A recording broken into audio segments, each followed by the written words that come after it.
I'm just loving this cutout. This is a large bunny. It comes in these, I want to say 5 pieces here. You have the head and the body. And I'm going to use a mist of water and some chocolate. I'm going to fill in the body and wipe it back with a baby wipe. I did the same thing with the head.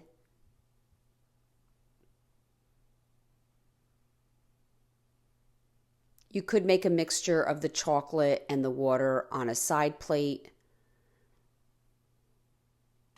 And then I'm going to wipe it back with a baby wipe as well.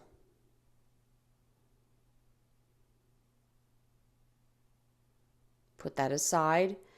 This is the bow that's going to go around his neck. I'm going to do this in Higgins Lake. I painted all the pieces. And I'm just using a foam dabber.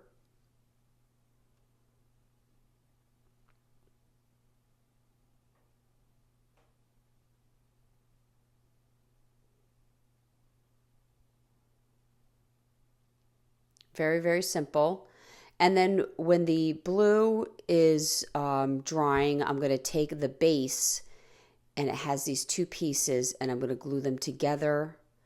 Just making sure that center slit is opened. And then I'm going to paint this in chocolate as well.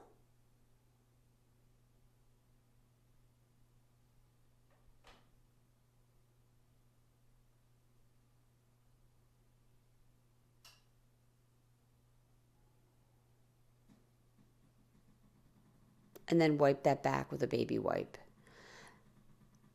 I'm going to go back to the bow, and I'm going to just take a little bit of white and just kind of dry brush it here and there on my blue ribbon.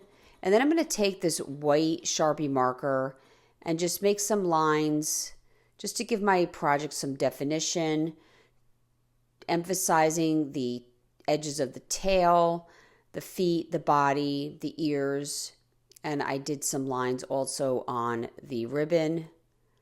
And then I'm going to take the 2 pieces and hold them together, and I'm going to put some stick fast on either side of my line that connects the head and the body, and then I'm going to put the bow on that glue and then add the top portion of the bow. I'm going to hit the edge of my bottom of my bunny and slip it into its base here. And then I'm going to take these this piece that you're going to put in the back, and it's going to make everything stable. We have a large bunny and a small bunny, and the small bunny goes together pretty much the same way, except it comes in 1 piece. You can find this kit at chalkitoutfancy.com.